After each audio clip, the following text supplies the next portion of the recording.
अब तक आपने बहुत सारे नेता देखे होंगे, लेकिन कोई नेता अगर खुद को भगवान का अवतार बताने लगे, तो वाकई में एक बार आप सोचेंगे कि आखिरकार देश की राजनीति को क्या हो गया है।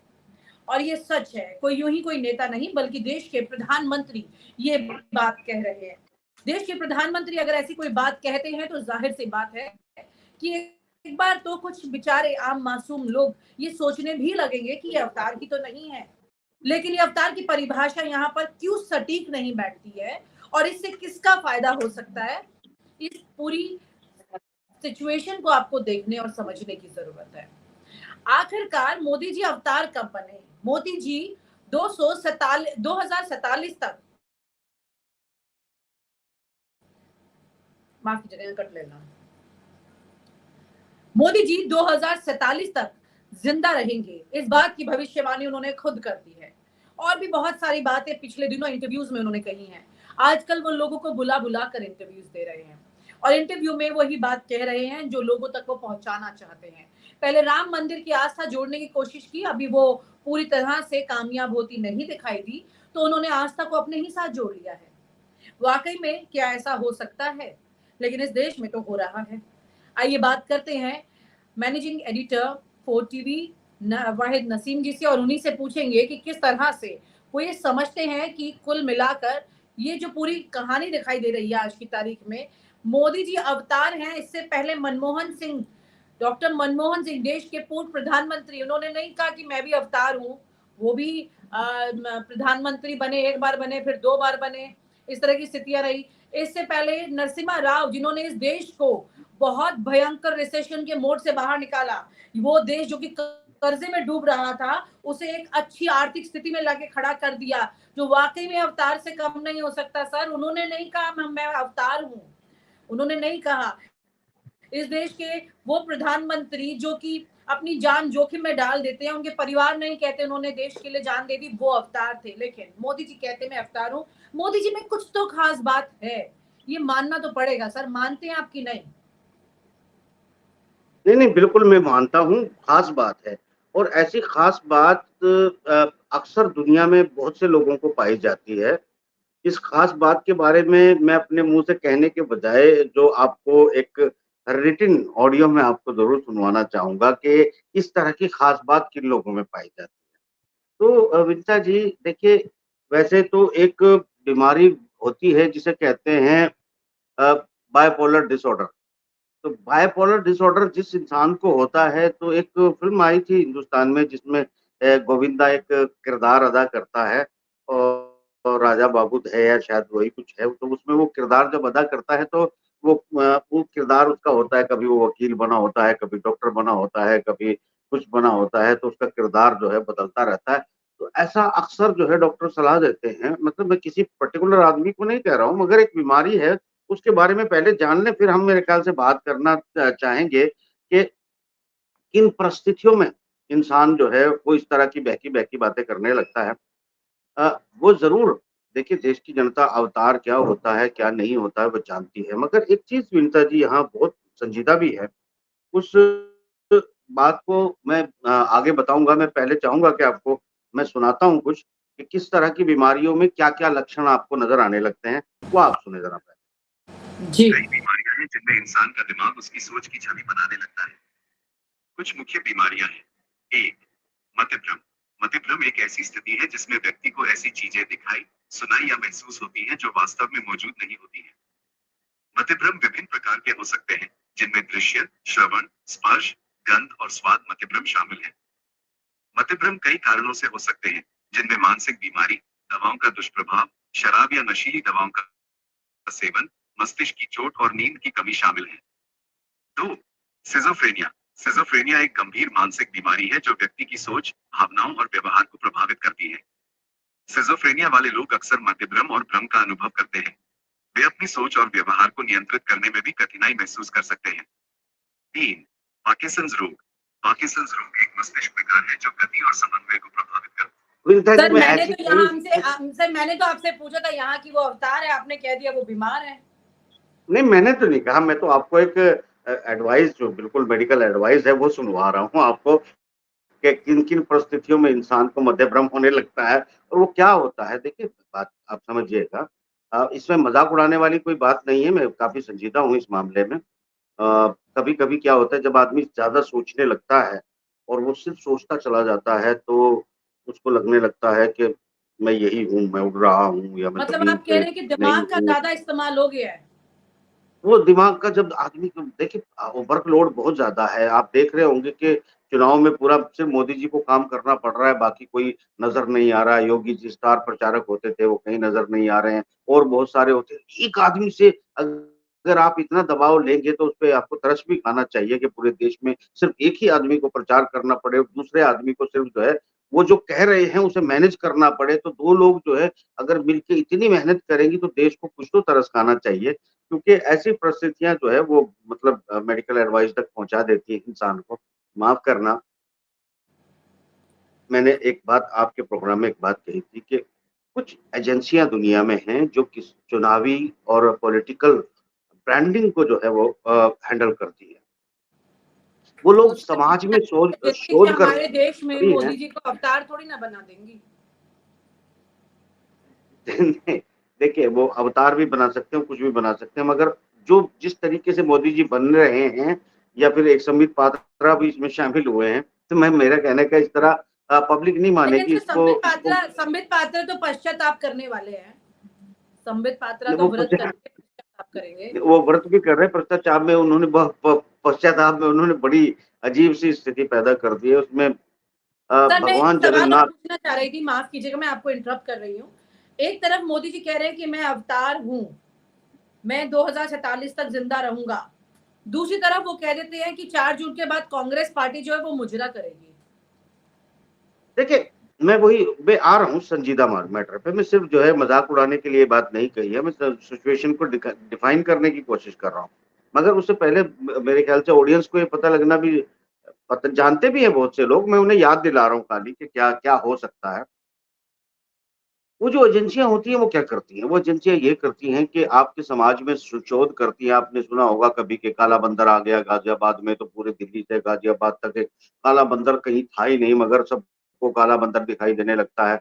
कभी चुटिया कटने लगती है तो कभी बच्चे का किडनैप होना शुरू हो जाता है। तो ये जो सिचुएशंस आती हैं, ये सिचुएशंस इस तरह की होती हैं कि वो देखती हैं कि इस समाज को हम किस लेवल पर मैनिपुलेट कर सकते हैं, किन स्लोगन और सेंटेंस के साथ जो है हम इनका बना सकते हैं और फिर उसके आधार पर वो जिसकी ब्रांडिंग करना चाहते हैं उसको स्लोगन देते हैं, डायलॉग्स देते हैं और उसकी ज़मीन से लेके आसमान तक एक पूरी की पूरी प्लानिंग तैयार करते हैं। मोदी जी जिस तरह के बयान दे रहे हैं पिछले दिनों से, मुझे लगता है कि वो एजेंसी कहीं अपनी मुसीबतों में फँसी है और वह कोई एजेंसी सहयोग नहीं कर पा रही है। अब पहला चुनाव है जब मोदी जी अपनी सोच के आधार पर अपने वक्तव्य दे रहे हैं, डायलॉग दे रहे हैं और अगर उन्हें कोई एडवाइस कर रहे हैं तो कोई निहायत ही चुटभैया किस्म का एक्सपर्ट है। जैसा एक बार आपने ज़िक्र भी किया था, कोई मेरे ख्याल से उसको भी मोदी जी में भगवान नज़र आने लगे हैं, कोई आजकल वो 400 पार करवा रहा था। वो उस तरह के एडवाइज़र हैं जिनके पास अपनी ना कोई मतलब सोच और उसके लिए बहुत बड़ी सोच के अलावा शोध भी होना चाहिए।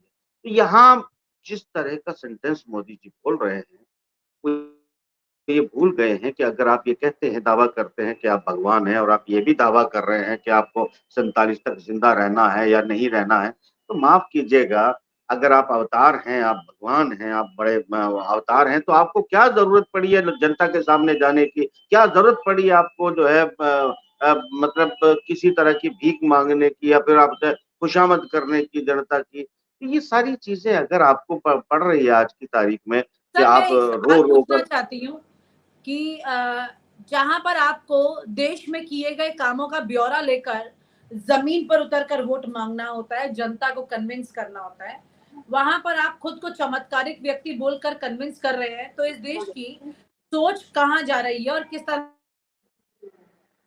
देखो आगे विनीता जी ये बात बढ़ेंगी तो इसमें? जी, नहीं क्योंकि अगर ये बात आपने सोचने का और चुनाव लड़ने का ही कॉन्सेप्ट चेंज कर दिया, उसका आधार ही हाँ, बदल दिया, तो फिर वो देश के लिए किस तरह से देखा जाएगा? क्या देश अब आगे अवतार को देखिए इंतज़ार करेगा, उनको वोट देगा? या फिर वो अब तमाम तरह के ऐसे चमत्कार करने वाले बाबा भी हैं, जो चीजें करते हैं, तो क्या वो भी चुनाव लड़के प्रधानमंत्री बनना चाहेंगे?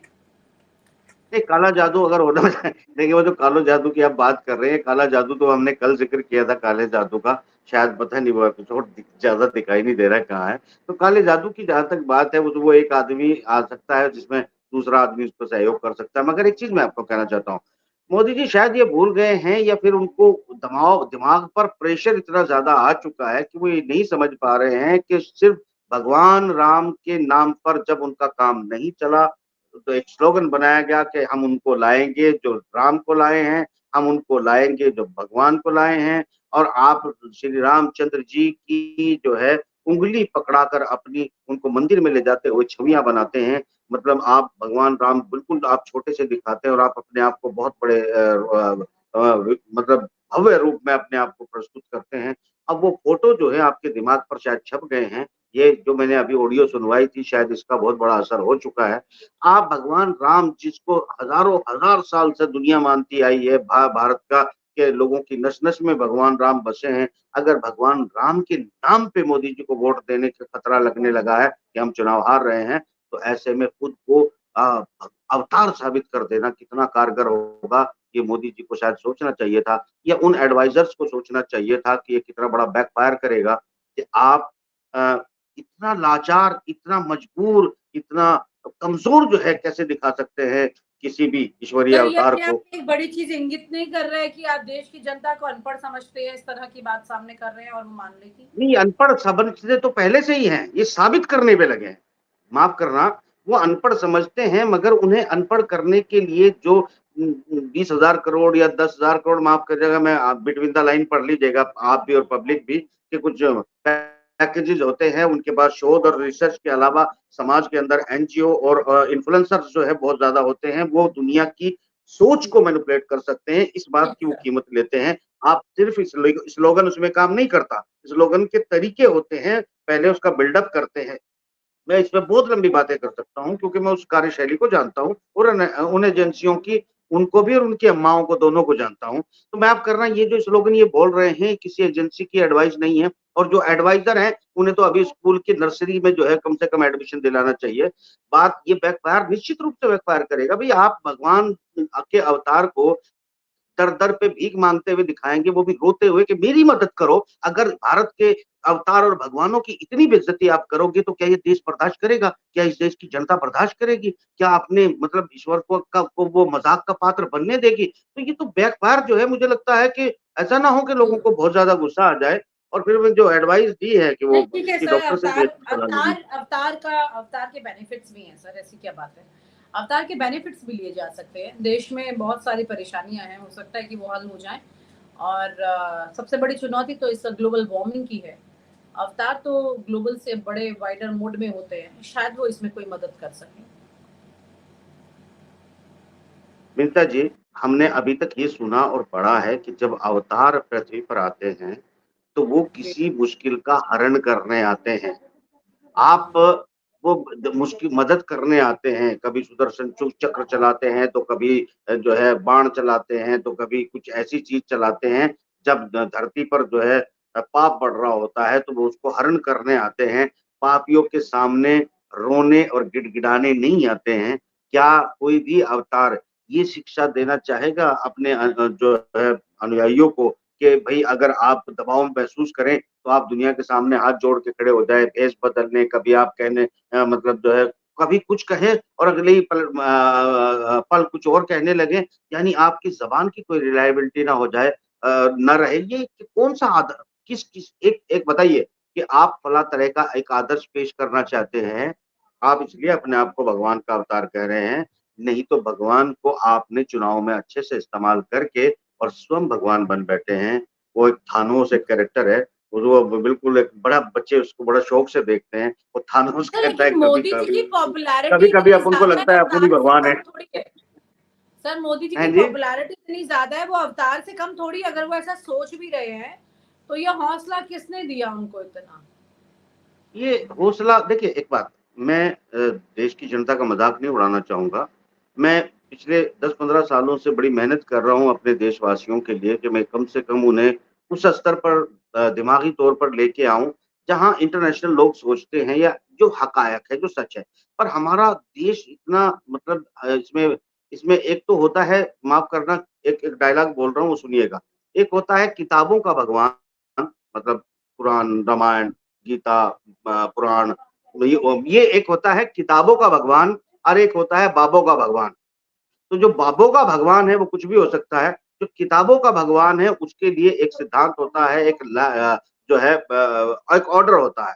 तो किताबों के भगवान और बाबों के भगवान में जो फ़र्क है, वो भारत की जनता बहुत कम समझती है। और बाबों के भगवान अगर जब हम समझने लगते हैं, तो फिर हम कोई भी अपने आप को भगवान घोषित कर देता है। वो जेल में बैठा होता है, उस पर रेप के इल्ज़ाम लगे होते हैं, फिर भी उसके अनुयायी कह रहे होते हैं, वाह, वाह! ये हमारा मतलब भगवान की लीला है।